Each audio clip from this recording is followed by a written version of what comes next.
All right, go ahead and start it. Okay.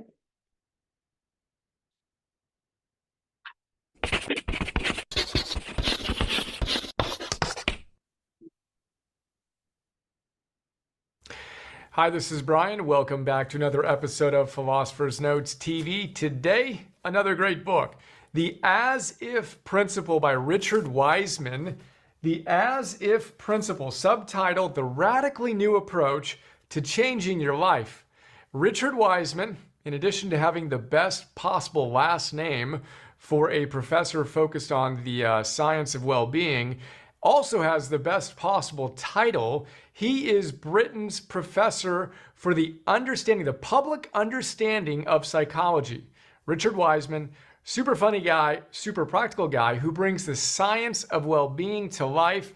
In this great book, we get to talk about William James and his adage that if you want equality, the fastest way to get it is to act as if you already have it.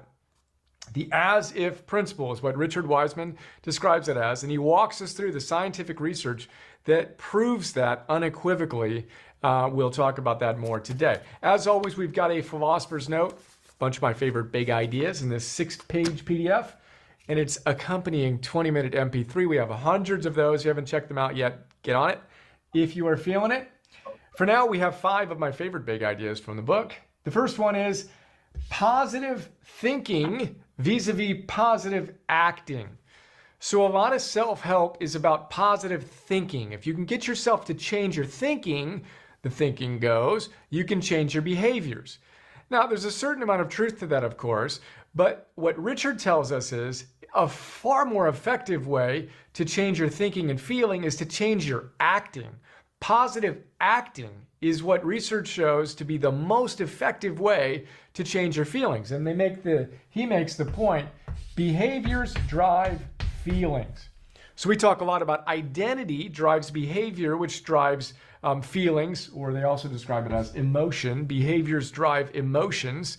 And the book is all about basically proving that if you can get yourself to act as if you were the fill-in-the-blank version of you, the best version of you, you will see dramatic changes in your sense of feeling and in your performance levels, etc. So, positive thinking versus positive acting. Focus on the acting. And again, remember William James's thought. He said, if you want equality, act as if you already possess that quality.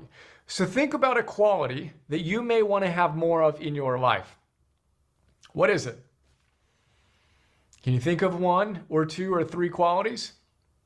I can think of 1 or 2 or 3 qualities. So for me, examples. I committed myself to my new sport hobby of racing Spartan races. Now, the identity that's fun for me is a world-class age group, world-class Spartan racer. That's an identity. Well, guess what? I want to act as if I were that now. Well, how would I eat? How would I move? How would I sleep? How would I train? How would I show up and do the different things that I'm doing throughout the day? Powerful identity. I want to be a great husband and father. Well, guess what? I can act like that now. I can be more present. I can be more kind. I can be more patient right now. I can act as if I already had those qualities right now, and sure enough, I'm more likely to have those qualities. Again, what quality do you want to have? Fill in the blank, and then act as if you already had that quality, and we will see more of that. Little fun philosophical, historical aside, William James, 18th century, early 20th century, was a contemporary of Freud. So they had very different philosophical vantage points. Freud was all about psychotherapy, which involved looking into your past. I like to describe it as an archaeological dig into all the reasons why you are currently neurotic. William James liked to look at your behaviors right now and said, look, change the way you're acting right now. We don't need to know what happened to get you to the point you're at. And in fact, wrestling with all of that stuff actually strengthens its hold on you, was his philosophical take on it. Let's change your behaviors right now. And if we can do that, we will change how you're feeling, and you will experience a better state of well-being, functioning, etc. Wiseman says, guess who won that debate? William James. The academic research is unequivocal in its support. Focus on your behaviors and your feelings will follow. Research-wise, he talks about something called the fun factory and all the different research that's been done to prove the points that we just talked about. They've proven everything from getting yourself to smile induces higher levels of happiness. And again, we always think that, well, when I'm happy, I smile. That's how it works. It goes in that direction. I'm happy, I smile. But what Richard says is, yeah, and when you smile, you feel happier. So a direct route, if you don't feel happy, is smile. And they bring people into a lab and do things like have them pronounce E, right? When you pronounce E, it makes you kind of smile, right? Or you can pronounce ooh. What does ooh make your face do? Makes you kind of grimace, right? E, ooh. Something as simple as that can elicit a higher level of happiness in the E group, which kind of sort of emulated or produced a smile, than the other group, the ooh group, that did the opposite, a little bit of a grimace. That alone can boost your emotional experience in that short period of a study. That's kind of crazy. Other things they've seen, singing. Listening to music won't boost your mood as much as singing. What do you do when you're happy? Well, a lot of times you smile and you sing. Another thing that Richard comes back to again and again and again is dancing. Apparently, dancing has been one of the most powerful ways to induce happiness. When you're happy, you tend to dance. And when you dance, you tend to feel happier. Good idea. You're not feeling great? Dance. I went down and shared this with Alexandra as I was reading the book. She is our official house DJ, all into dancing. So I said, this is great. We got to do this more often and more consistently. Dance if you want to boost your mood. And then another simple thing from the fun factory is hold your head up high, stand and act and breathe like you do when you're feeling great. When you're feeling confident and energized, how do you stand and how do you talk and how do you breathe and all that good stuff? Well, guess what? Act like that right now. This again is a corollary to Amy Cuddy's research on presence. Simply assuming a posture of openness and strength increases your physiological markers of power and confidence and happiness, etc. Whereas wilting into a little shriveled little flower does the opposite. Be strong, sing, dance, smile, etc. Come out of the fun factory even happier. The third big idea here is time travel. This is a powerful demonstration of the as-if principle that we've talked about before and you might already have heard of. Time travel. Ellen Langer, renowned research scientist out of Harvard, who studies what she calls the psychology of possibility, right? And basically she says, you don't know what you're capable of, so let's just move toward the possibility of what you could do. And we've profiled her a number of times. The reference that he makes in the book is to one of her studies that she wrote a book on called Counterclockwise. And the basic idea here was, let's test this as-if principle. She did so in 1979. She brought in men who were 70, 80 years old, in their 70s or 80s.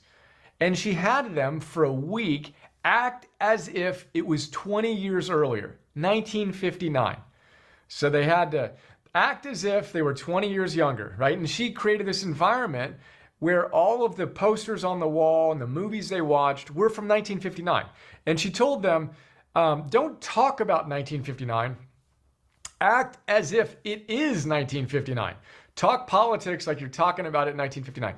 We're going to talk about and watch movies that were the best hits in 1959. She had them act as if they were 20 years younger, and over the span of a week, what she saw was some of these men were not using their canes as much. Their eyesight measurably improved from when they came in, and vis-a-vis a control group that didn't go through the same experience, right? They talked as if it was 1959, but they didn't act as if it was 1959.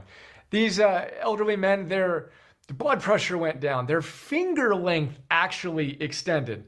They actually were able to extend their fingers a little bit more as they literally, she says it's as if they got younger over this period of time as they acted as if they were living in 1959. Incredibly powerful thing. Their eyesight got better, et cetera, et cetera, et cetera. Sounds crazy, and it is a bit crazy, and it's also a powerful set of data that establishes this acting as if principle even more powerfully. The fourth big idea, it's a little different take on a little different angle on it. The paradox of rewards is an interesting topic that Richard explores in the book. The paradox of rewards. So he talks about research done by Teresa Amabile. We have featured Teresa Amabile. She is Harvard Business School's head of research. So Amy Cuddy's at Harvard as well. Teresa Amabile has been doing this for decades. We talked about her work in micro wins, small wins, in her book, The Progress Principle. Well, she did some other research on creativity, and she wanted to understand what led to higher levels of creativity. So she brought people into her lab, and she split them up into two groups. And they did some poetry or something like that, right? So they each created a piece of poetry. Then, before they created their second piece of poetry, she had them, one group thought about all the fame and the wealth they could get by being a writer.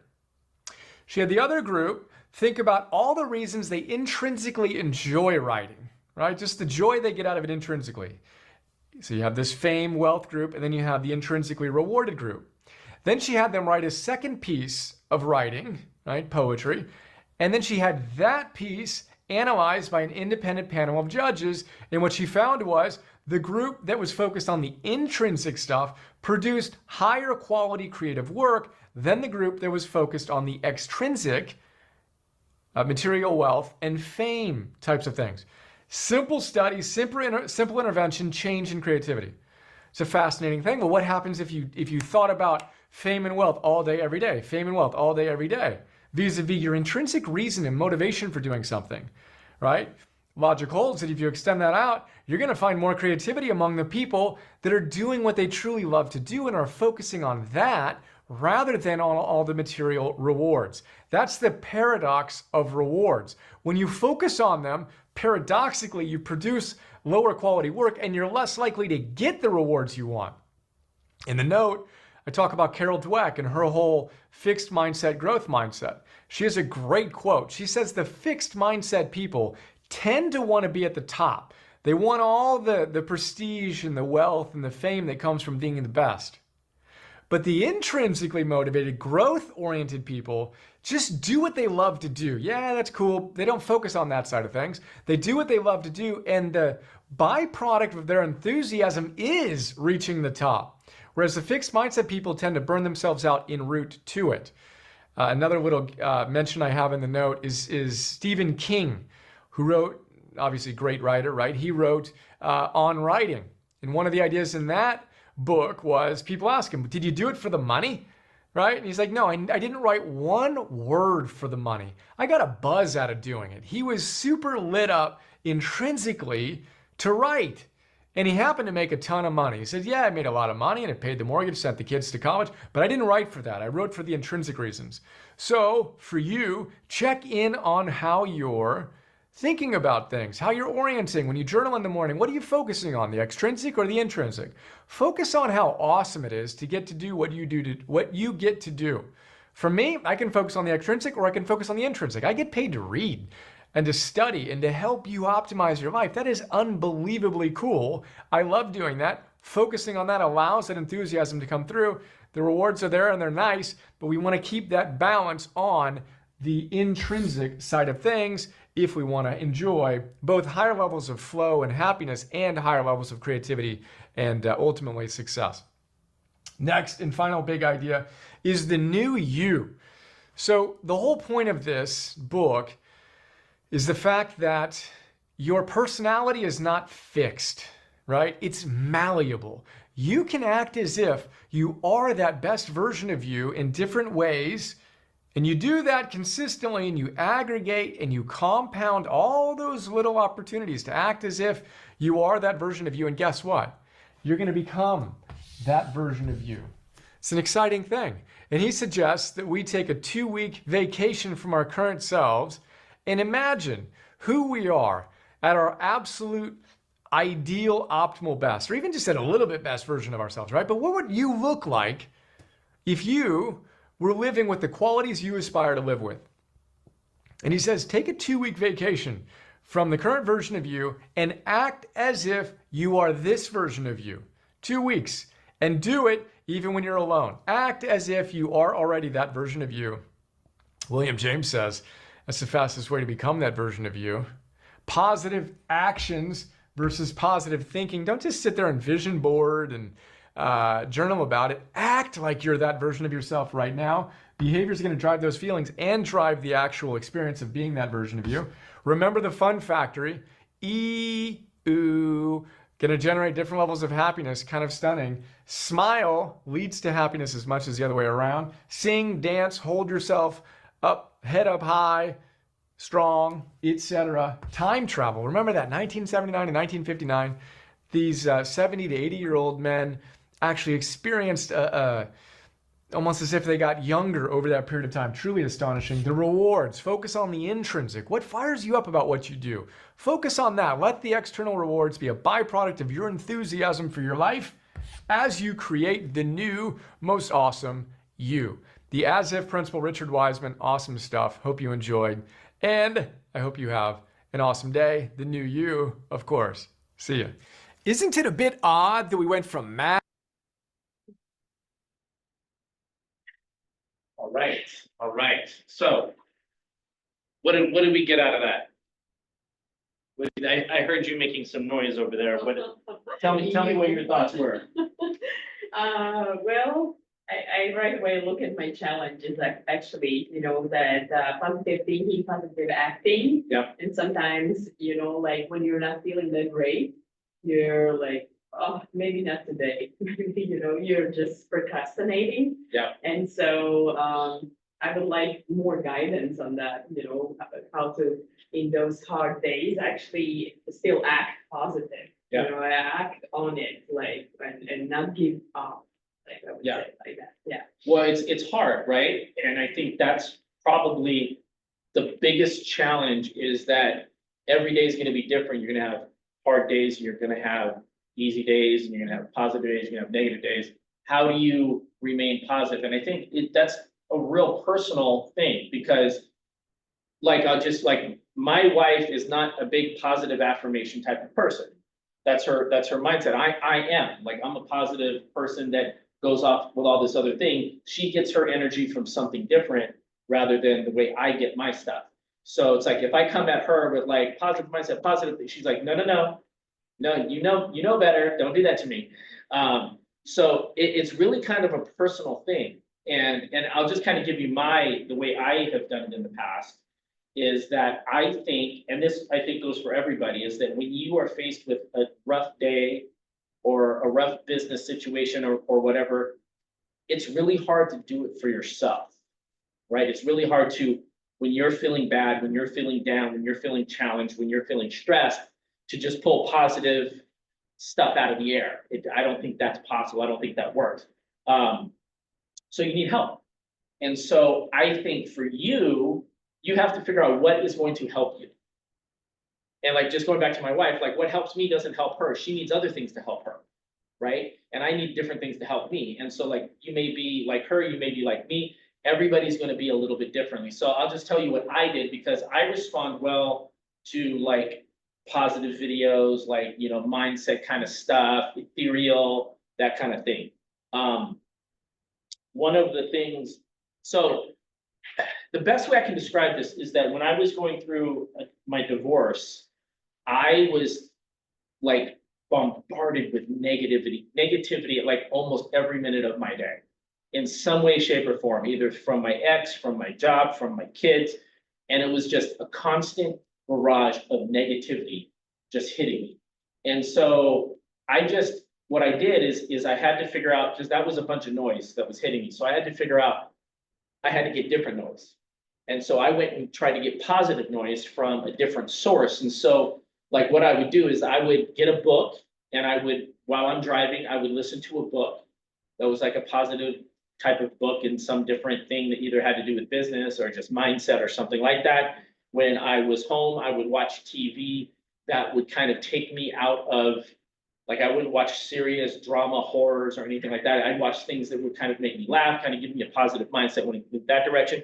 And then when I went to bed, like, I found it was very hard for me to go to sleep. And so what I ended up doing is that I would watch something on my laptop before I went to sleep, but it would be very specific in specific YouTube videos that would help affect me until I was tired enough. And then when I went to sleep, I put on headphones, and there was a YouTube video of like positive affirmations that were going on for like hours, and I would just put that on and go to sleep to that.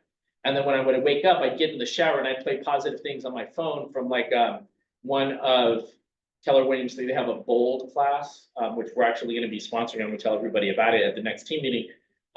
Bold had these positive affirmations for real estate agents, and I would listen to that while I was in the shower. And so I would do all of that like almost 24/7 to try and drown out the noise of all the negativity. So now that's all gone. Like I have like really good days, and some days are challenging or whatever. And so what I try to do just to be consistent is that I have an app on my phone to where it's called Pep Talk, and it just does positive things in the morning. So usually in the morning while I'm getting ready, I'll play that. And I'll hear, just kind of give me a jolt in the morning of positivity. And because like when you wake up, like when I wake up, one of the first things I do, after I do some of my morning routine, is that I'll just check my phone to see if there's any fires that have popped up from either this office, my other office, my business, or something, just to see if there's something that needs to be handled, because I work with people that are on the other coast. And so like they're 3 or 4 hours ahead of me. So like if there's a fire that popped up or something that happened that I need to deal with, like I need some positivity in the morning. So I think it's a personal, and also one of the things, working out. Working out is a really, really good way to jumpstart your positivity and your energy, because it changes and it mixes everything up for you. And it's a good way to think. Like, it helps me think when I'm working out, because, you know, you're lifting weight, you're moving, and you're kind of at one with your thoughts. So those are just some of the ideas that I have. I don't know if that's super helpful. Yeah, thank you. But to me, I think actually out of all that stuff I said, the last thing I said, the working out part, is probably one of the better ones, because it affects you physically, mentally, in all those kind of ways. I like this book because I talk about this with real estate agents all the time, act as if. And I learned this when I first started. I'd never sold a house before, and I was trying to get a listing. I had a whole bunch of irons in the fire and different things happening. And I remember I got a listing appointment, and I sat down with the people. And I remember when I went into the listing appointment, I was so scared, because I had never done an actual listing before, an actual presentation by myself. And I was like, were they going to ask me if I've ever sold a house? They're going to ask me about this and this and this. And I was frightened. And so what I did is that I kind of got a little weird, and I'm like, I'm going to get all the information about the neighborhood that I can possibly get, that is just ridiculous amounts of information of nonsensical stuff.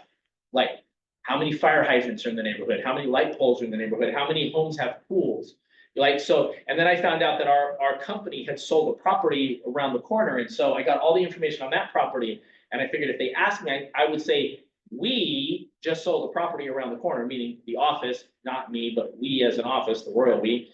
And so I just got all of this crazy information. And so they started asking me questions. I just spewed out all this information to make it look like I knew exactly what I was talking about when I actually didn't know anything.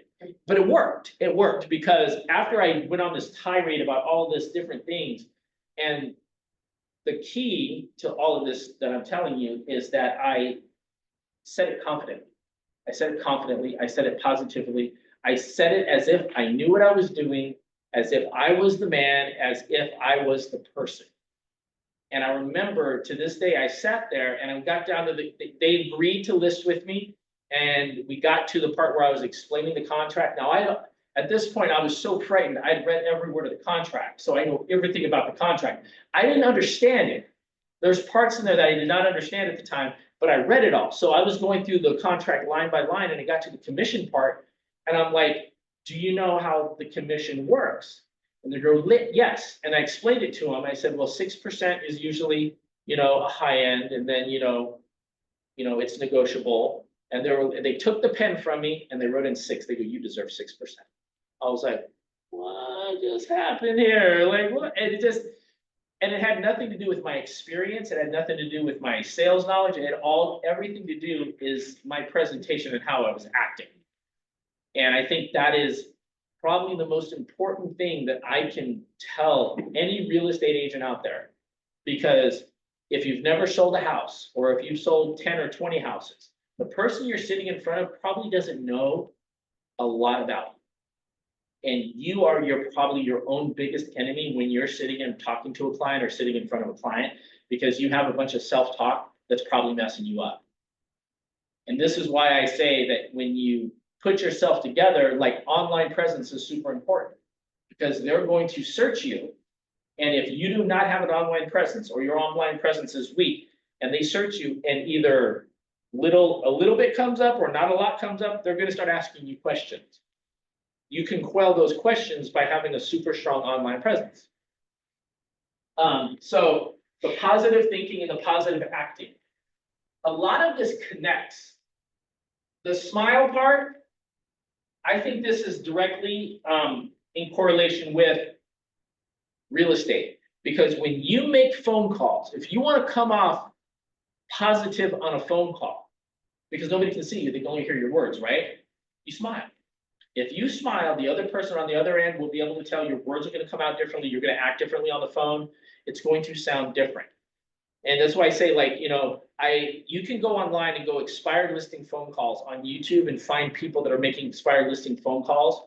And you can watch them and hear what they're saying. And sometimes, like, jumping up and down and getting your energy going, like, before you make phone calls, is going to help, because you're going to have like a little bit of energy, and it's going to be better to make a phone call. Yes, sir. Yeah, making expired calls right now. Yep. Yeah, and it's getting better each time I practice. Yep. It's getting better and better, and It's getting better right now. Say that again and smile. yeah, it's getting way better and better. I mean, there's a difference, right? Yeah. So there's a difference. So the smiling is an automatic positivity injection. Even if you're not being positive, if you smile, it's going to come out that way. And so, like, people ask me all the time, like, hey, Frank, how are you doing? I go, I'm fantastic. I always say that. And I learned this from one of the big people at Keller Williams International, is that he would always say, I'm fantastic. And people are like, why are you always fantastic? Like, every time I ask you, you're fantastic. And his answer was, it like resonated with me. It's like, he's like, why would I want to be anything else? I was like, actually, that's even if I'm not fantastic, why wouldn't I want to be? And so, like, that's an opportunity, if I'm not doing really good that day, for me to actually help myself by saying, yeah, I'm fantastic. So the smiling, the laughing, like, there's a podcast that asks the guests at the end, like, what are your favorite things? And one of the questions is, what's your favorite sound? And I'm like, I'm always waiting for somebody to ask me that on a podcast, because my favorite sound is laughter. I think laughter is probably the best sound that is out there, because it's positive, it's happy, it's all the things that you want to be. And in business, when I'm working with somebody, my number one thing when I meet somebody, or if I try to bring somebody to the office, like, you guys, I've all brought you to the office here. Like, if you notice, one of the things that I tried to do is I tried to make you laugh. when I was with you. It's like, my thing is like, I know if I can make you laugh, like, we're gonna be a good fit. And so like, I wanna come off as like, I'm super positive, I'm fun, I'm all of these different things, and laughter is really important. So, the singing and the dancing, like, yeah, I don't know about the singing, the dancing, like, I get this, that's not like really who I am. Maybe with my wife in the car, like when I'm by myself for sure, but, yeah. But all of this stuff, I think the positivity is such a huge key to business and to success. I don't know of anybody that's negative that has been massively successful. Does anybody think of anybody? I don't know, I can't. Your time travel. Behavior drives emotions, rewards, and the new you. So your actions drive your discipline. So he was talking about act as if. So what do we all want to do here? We all want to be a successful real estate agent. We all want to make a lot of money because that helps us in our personal life. And then if you make enough money, you can help other people. That's really what we're in this for. So how do you get to become a six-figure real estate agent or a millionaire real estate agent? Because if you're not there yet, you don't have those skills yet, how do you get those skills? So the answer is you act as if. So how do I best describe this? If you want to be a marathon runner and you've never run a mile, how do you act as if? Do you just go out and run a marathon? Act like you're the best. Right, but how do you do that? Practice. How do you practice? Start with a small distance and then extend it Yes. So daily. if you've never run in a mile, you want to be a marathon runner, the way you act as if is you figure out, well, if I was a marathon and I could run a marathon, how does that start? Well, let's say it starts, marathon runners wake up early. Okay, well, anybody can do that. You can wake up early. Okay, they start out running 12 miles a day to practice. Okay, well, I can't run 12 miles. I'll wake up early and I'll run 1 mile. If you run 1 mile consistently over a period of time, you're going to be able to run 1.25 miles, 1.5 miles, so on and so forth. In time, you will absolutely be able to get to a marathon, not quickly, but easily. I think that's important, not quickly, but easily. Now, the same thing is true with real estate. If you want to be a millionaire real estate agent, I'm going to tell you right now, to be a millionaire real estate agent, if you did, I'm going to say 60 deals at 1.5 million. I think I'm overshooting this. I think this is way more than $1 million. If you do this after expenses and everything, 1.5 is the average sale price in this office, 60 deals. If you did that, you would probably hit $1 million in GCI. So what would the first step in that be? Would anybody know? Make calls. Make calls, okay? Build your network. How would you build your network, Darren?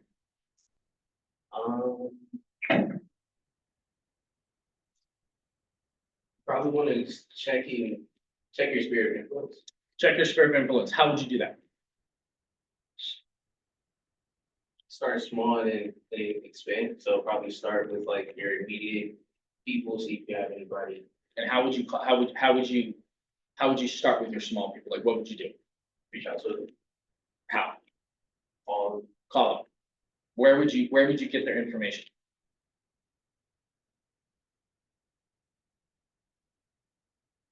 from command. So from command, so they'd have to be in command. Right. Okay. That's the answer I'm looking for. So before I walked in here today, I've talked to about 5 different agents today. And my frustration level is like super high because I have conversations with people all the time and everybody wants to make real estate way more complicated than it is. It's really not super complicated. So your actions drive your discipline. So if Richard Schulman, who is the #1 real estate agent in Los Angeles, he did 162 million in sales. that came out to like 3.5 million in GCI, gross commission income. What do you think he did differently than everybody else? Just talk a lot. Well, where did he get those people from? Great influence. And where do you think those people are hanging out at? Lawyers, doctors. Nope. They're hanging out in command in his database. So I'm talking to an agent, and I'm not gonna call anybody out because they're not even here. But if your business is not where you want it to be, and you want to be a millionaire real estate agent or even six-figure agent, we've already proven in this office specifically that if you want to make six figures in your next 12 months, you can absolutely do that. Rookie of the year did $189,000 last year in this office. He didn't even hit as many deals as you should hit. He actually hit fewer deals because he talked to the right people. But what he did, he's 20-something years old. For sure. No. The rookie of the year for last year. He's 20-something years old. 24, I think, I'm guessing. He picked up his phone, he started calling people. He put people in his database and he started calling people. One by one by one by one. Now, if his database is 300 people and he starts calling every one of them, all he has to do to make that $400,000 to $500,000 next year instead of 189 is to take this 3 and turn it to a 6, double that database. And you double that database by literally putting everybody that you know and that you come in contact with and that you talk to in your database, and you follow up with them. And I'm gonna tell you where 75% of the agents in real estate right now, 75% are not hitting their goals. Now that's this office and all the other offices around me. The problem is that you have nobody in your database. 0 people. I pulled up people's database today to look at them before I came in here because I wanted to say, okay, I don't want to burn people up if like I'm wrong. Yeah. No. So we have a mixture of 75% of people not having anybody in their database, and then we have the other 25 have people in their database. But check this out. I have 15% or 20% of those people that have people in your database are not calling your people. So what do you think happens then? If you're not calling your people, how do you expect to get business? Most real estate agents right now, their lead generation is prayer. I hope my phone rings. Wow. I hope somebody calls me. I really hope. I really hope. I really hope. Can't believe it. I can't either. I can't either. It's super frustrating because what it is, it's a mindset issue. It's a mindset, because I'll tell you, Richard, I love Richard, great guy. Talk to him every day almost.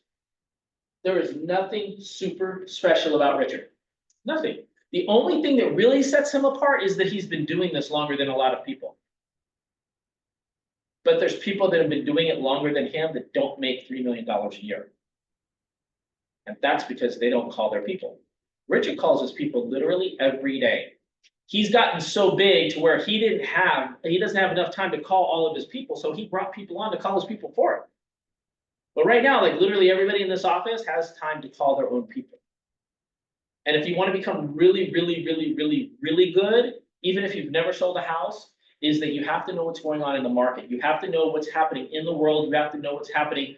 If your clients are watching the news, which is basically glorified entertainment. It's not the real news because there's a whole bunch of things that happen in the news that don't get reported. It's basically to grab your attention and entertain you. But you want to be able to handle all the things that are happening in the news. You got to know is it a good market or is it a bad market? You need to, if I ask you as a client, I said, hey, is it a good or a bad real estate market right now? Oh, it's great. It's great. Why is it great? Oh, people buy and sell. But what makes it so great? Darren, what would you say if I asked you? Is it a good market or a bad market right now?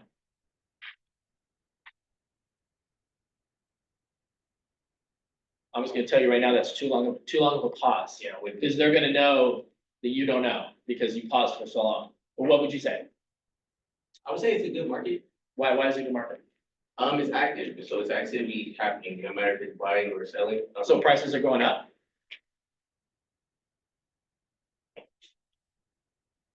I would not wanna stop them with telling them that the interest rate is high and all of that, you Uh-huh. know, and because many people, that's their excuse why they don't wanna buy. Mhm. I would tell them that rent, is going up Mhm. all over the city. Mhm. And if you look that, when you buy a house, actually some monthly payments are less than some rents. It Mhm. depends where you buy. And, you know, I would explain that because I would not want to tell the first thing to the client that interest rates are high. That's gonna put them in a place where they are afraid right away. Right. So somebody I'm says, I gonna, heard prices, give them positivity. so somebody said, I heard that payments and rents are going up. Is that true? Okay, so I'll probably just stay where I'm at then. No, it's a good idea to buy. It's good, Because but you can actually, like, you know, you can rent it out, you can make it into Airbnb and like many things you can do. with the but I wanna property. own it, and I think the interest rates are really high right now.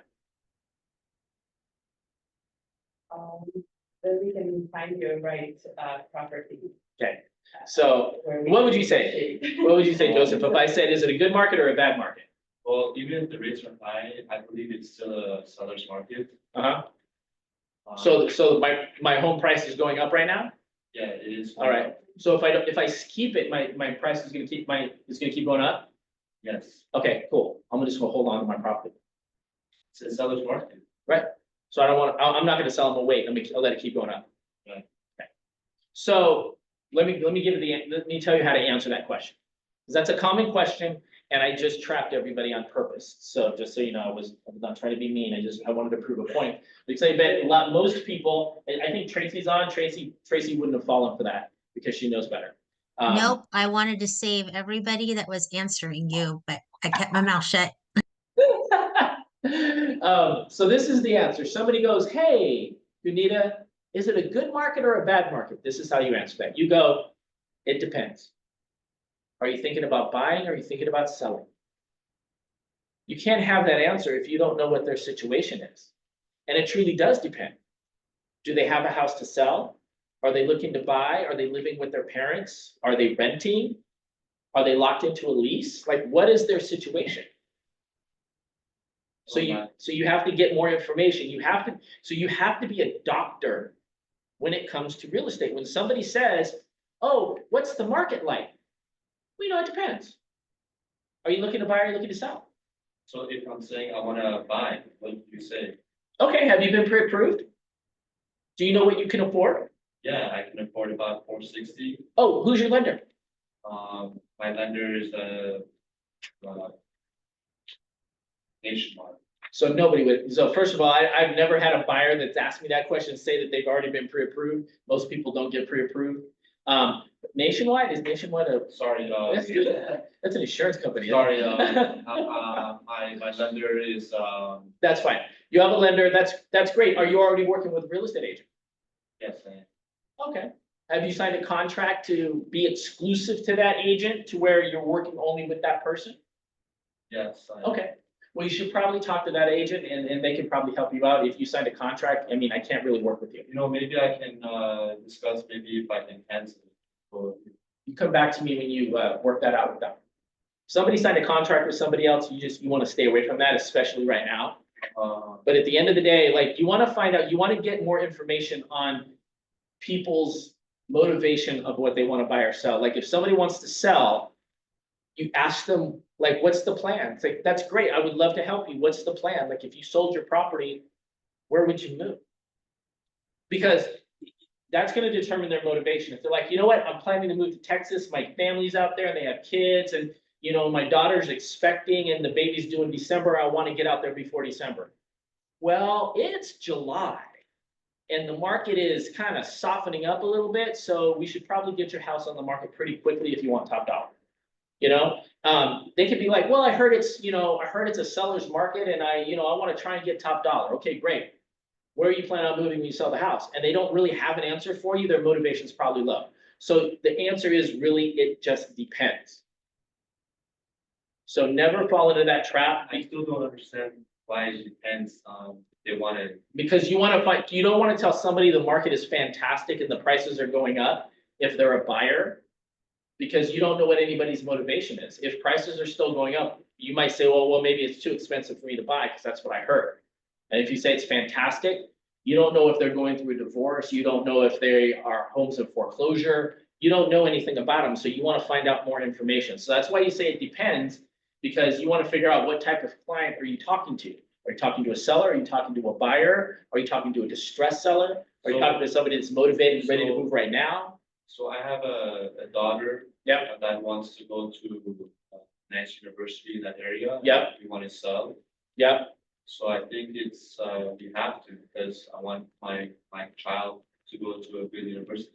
yep. Is this a real situation, or are you just making it up? You know, Okay, so you want your daughter to go to a nice university and you wanna buy in that area? so is it a good time to sell and move, or? Well, it depends. I mean, when do you want her to move there? Well, she's graduating in, June, She's graduating in June. right now well, she's graduating in August. And when do you wanna be there? I want to be there in the next 2 or 3 months. 2 or 3 months, and you have to sell your house. Yeah, so she can go to a good school, so she doesn't have to drive so. Okay, you just have to figure out how motivated is he to do that, like how real is that, and you have to sit down with him and ask probing conversations. If you just tell somebody it's a great market or it's a fantastic market, you're not getting enough information to lead them down the path, because you don't know if you're dealing with a buyer or seller, you don't know what their economic position is. Does that make sense? You just wanna, like, just randomly telling everybody it's an amazing market, it's not gonna help, may not help that person. So, how can I get them to think it's a good market when? Well, and so it may not be a good market for them, but they may need to sell. Your goal is to find out what their motivation is. So when somebody goes, how's the real estate market? Say, it depends. Are you looking to buy or are you looking to sell? Say, okay, well, I'm looking to buy. Okay, fantastic. Have you been pre-approved and you take them down that path, right? Because right now, what's happening, there's people that cannot buy because they cannot afford a mortgage based on the interest rate. There's people who cannot buy because they cannot afford it based on the insurance situation in certain parts of LA. There's all of these different reasons. So you want to find out who they are and where they're at. And if somebody's looking to sell, there's like, if somebody comes to you and says, yeah, I'm really motivated to sell, I have a $6 million property. A $6 million property is massively different than a $1 million property. A $6 million property in Beverly Hills is massively different than a $1 million property in the San Fernando Valley. Because a $6 million property is not selling tomorrow. $1 million property in San Fernando Valley, it could sell tomorrow. So it's like, you can't just you can't tell the $6 million person it's a fantastic market, because guess what? That property is probably gonna sit on the market for a minute. And we are so spoiled right now that it's been years since anybody's had any inventory past 30 to 40 days. Like if your property's on the market for 60 days, there's a problem. It's probably because you priced it too high. And I've seen people overprice their house and still sell the damn thing. It's crazy. But when I started in, I feel like the old man now. Back when I walked to school through the snow, when I started in real estate, like having a sale, having properties on the market for 3 to 6 months was normal. Like that was just the way it was. When 2008 hit, it's like PTSD for me. In 2008 hit, I had 32 listings on the market. And I think 7 of them actually sold because the market was so bad. It was like devastating. I had so many people upset. And it's like, that is not even close to being the case now. I know Tracy was in real estate right around the same time as well. And I think she experienced the same thing, but I think she became like the short sale queen, to where she was like doing short sales left and right. And she had a whole system to do short sales. I hired somebody to help me with short sales because was not going to do that. The devastation of people going through a short sale and all those things, that was just, I couldn't do that. And I know she felt that as well. But my point going back to this whole thing is that if you want to be a millionaire real estate agent, the blueprint is super simple. It's just not easy. It's you take all your people all your people in your phone and you put them into command. And then you literally talk to anybody. Does anybody want a seller right now? Want a seller right now? Have you talked to everybody you know in your phone that you absolutely know and ask them if they want to buy or sell? No, no. So if you're looking for a buyer or you're looking for a seller and you want to find that person, if you're not talking to everybody in your phone and first of all, how new are you to real estate? I can't remember when you got your license. About a year. About a year, okay. So have you called everybody you know and told them you're part of Keller Williams yet? Yeah. Okay, so everybody, I'm not saying everybody, let's say about 60%. 60, so you got a whole 40% hanging out there. So that's where you got to fill that gap, because you could have a client there. I have had agents to where they came in and I literally said, okay, first order of business, take everybody you know, put it in your database, call them and tell them you joined Keller Williams and how excited you are. And honestly, 90% of people don't do that. This dude did. He literally called everybody he knew, and within 2 weeks, he had a $1.2 million listing. He got it from a guy who was a licensed real estate agent who referred him to his dad. So now you're saying, why wouldn't the licensed real estate agent list his dad's house instead of give it to this guy? Well, statistically, 49% of all agents last year did 0 to 1 deal. So this guy had been in the business for a couple of years, hadn't done any business, and he didn't feel confident enough. But my guy came off as if he was a top real estate agent, even though he'd never sold a house. And the guy was like, listen, you're the dude, like, sell my dad's place. And so he ended up 45, 60 days later, he closed a $1.2 million listing. And he had a mentor in the office, he had somebody help him, he acted as if. It's literally that easy. Yes. Yeah, so I'm coming up on my second year in, in a couple months. Yep. And last year I dealt with 2 buyers, but they were low offers, and now I have about 4 listings. Mhm. 2 of them on the MLS, one of them is a private one that they don't want to be on the MLS. And one of them I referred out because it was too far. So I have about 4 that I'm dealing with right now, and I'm, you know, dealing with the rights right now. I wish I could do better. Yeah. But I'm still proud, and I hold my head high, and I have 4 listings right now. Yep. So now you're acting differently than you did a year ago. Yeah, I act way different. Yeah, I and have so- hope now. I have hope. Absolutely, absolutely. So the key is that if you want to make 6 to 7 figures in real estate, the real key is you have to get your people in your database. You have to talk to everybody in your database. If you have 40% of your database you couldn't get a hold of or you haven't tried to get a hold of yet, how do you get a hold of those people? And then after you touch those people, you go back and say, hey, I have some off. So here's a hack for you.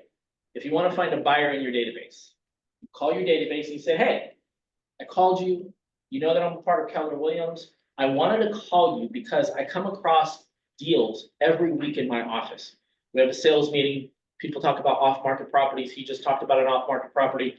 We have, foreclosures. We have distress sales. We have all of these things that happen. What I want to ask you is if I found a deal that was below market or off market that is a potential deal, would you be interested in it? What are they going to say? No? Okay, great. Well, if you know anybody that would be interested in an investor opportunity in a foreclosure or something that is a potential deal out there on the market, would you let me know, please? And then you move on to the next one. I guarantee you that if you talk to everybody you know, they're either going to know somebody or they're going to want to know about that deal. Because right now in some parts of Los Angeles, just knowing about the property before it hits the market is the deal. Because I'm telling investors right now, if you want a deal, the MLS is your go-to. That's where all the properties are going. If that were not true, there wouldn't be multiple offers. It wouldn't be going over asking price. There's a chance you're going to get a deal. Because like right now, Tracy has a property in LA. It's going to be a custom remodeled, like from the bones of the house, rebuilt, amazing house. Not on the market yet. If a buyer came in right now, they could probably pick all of their finishings. It's an amazing opportunity. That is the deal. So if you haven't talked to your entire database and asked them that question, and you're looking for a buyer, that's your opportunity right there. And you know what might happen if you're messing around doing that, you might actually find a listing. Because you just never know. So the secret, I'm gonna wrap this up. The secret to acting as if is just knowing the market, knowing your product. Your product is the housing market. And so people have to know, do you know what the news is spewing? And then go to like search real estate news on Google. And then literally learn everything, know your product. When somebody asks you a question, you can answer. You don't have to pause. You can just answer that question. And then you start talking to everybody about that. And every time you have a conversation, there should be something about real estate. I have a question. Yes. So my friend told me that, he knows somebody, who is in, her 80s. Mhm. So her husband passed away, so he died. And, she's like, she has the whole apartment building as her property. Mhm. And, she's just talking, she's emotional, she's like, well, he already asked, like, would you list it? And she cannot even answer. So how do you get such a client to actually get like the answer from? It comes down to the relationship. Like First, can I copy it and maybe we can fight it? Sandra? Can you mute her? Sorry. No problem. So it comes down to relationships. If you hear about somebody that's thinking about buying or selling and you don't know them and they're struggling, like making decisions or whatever, you can't expect to just jump in and they're gonna be able to give you the business right away. They don't know you. It's like, are you gonna date somebody and marry them the first time you meet them? No. Like, that's not the way, it's the same situation, right? You have to get to know them, you have to date them for a little while, you have to see, like, maybe live with them a little bit before you get married, like, you have to kind of get to know them, it's all about relationships. So the thing is that when I'm telling you to call your database and call your people, find out where they at in life, because everybody's making decisions based on life events, like her spouse died. So if her spouse died and she's just like, well, my situation has changed, I need to do something different, like that's a thing that happen. Like people, they get married, they get divorced, they have a baby, somebody passes away. Like there's all these different reasons why people make decisions to buy real estate or sell real estate. Your job is to put everybody in your database, step one. So like if you and I coached, I'd be like, Darren, is everybody that you talk to in your database, are they in command right now? No, okay. That's your job for the next 7 days. I need you to put everybody in your database, put all the information that you know about them, get as much information, you put them all in there, and then we'll talk next week. And then Darren would show up in 7 days, and my question would be, did you get everybody in there and put all of their information? And if he says no, I'd be like, great, that's your homework for the next 7 days. I'm a parrot until he does that, because every other step after that doesn't mean anything. Like, because if he wants to be a 7-figure real estate agent, that's what I want too. This is how it starts. We can't skip steps. And then what happens is that after he gets that in, and so on average, when I've had this conversation with agents, on average, it takes 3 weeks for this to happen.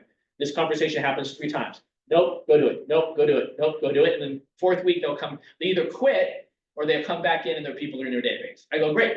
Now you have to call every one of them one by one and get a hold of everybody within the next 7 days. Go. Do you know what to say? Great. This is what you say. Go. And talk to every one of them. And you take notes and you put them in there. And so like what happens is you're gonna call someone, you're not gonna be able to get a hold of them. Call the next person, not be able to get a hold of them. Call the person. And then I'm gonna say, go back to the person you didn't get a hold of, like go through everybody in the list, and then go back to the people you get a hold of. Until you get a hold of everybody, then we can talk again. You show up the next time and be like, well, I didn't get a hold of like 9 people. Okay, great. Get a hold of those 9 people and we'll talk. Because the deals that you're looking for are there. Minimum 6% of everybody in your database is going to buy, sell, or refer you business. You just have to talk to them. The problem is that most 75%, not in this office, in all offices, don't have their people in their database. And if you don't have them in your database, you're not talking to them.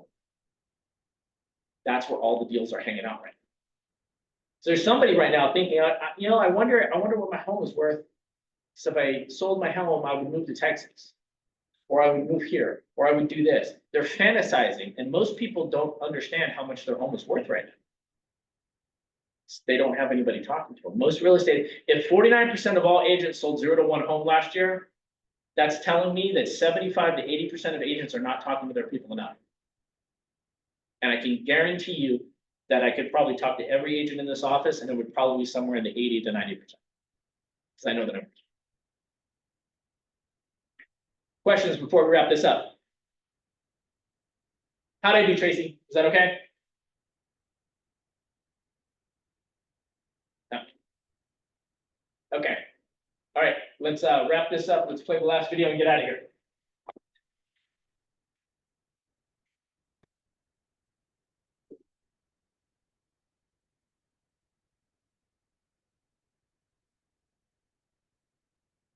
What is the common denominator of failure? Why are you failing?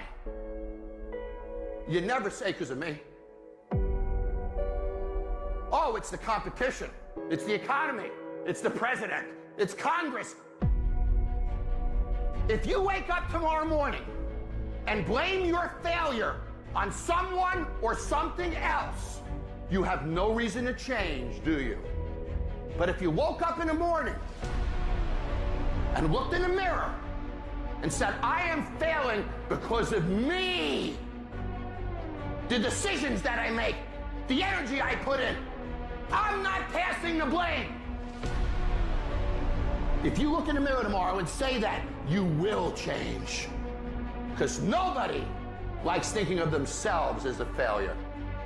Winners win and losers lose.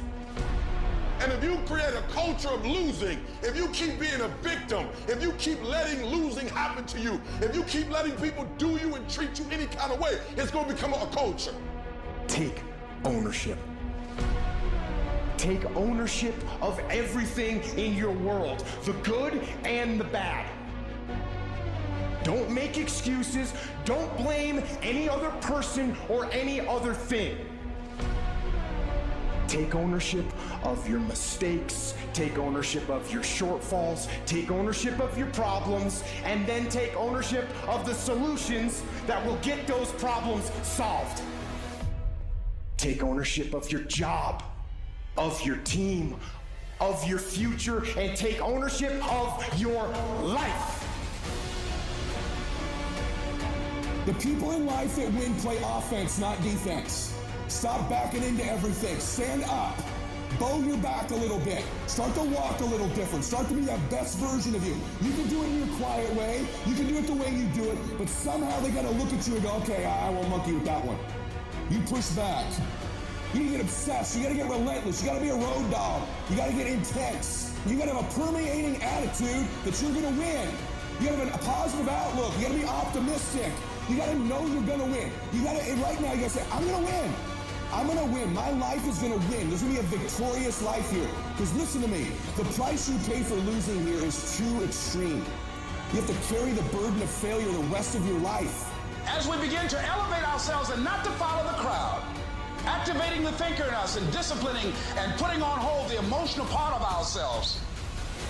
It's not easy, but through practice and practice and practice, practice makes improvement. You can always better your best. You can always go beyond anything that you have ever done. You'll never hit a state of perfection. You're always bigger than what you do. And so all you're looking for are new breakthroughs through practice and practice and practice. You'll get better and better and better. Something you should affirm to yourself every day. Repeat this, please. No matter how bad it is or how bad it gets, I'm going to make it. The people that make it in this world look around for the circumstances that they want, and if they can't find them, they create them. It's hard. No, easy is not an option. However, ladies and gentlemen, what you will discover is that it's worth it. It takes guts. You got to dig down deep to gut it out. Keep on going again and again and again until you make it happen, because you know that it's possible. And you are the determining factor.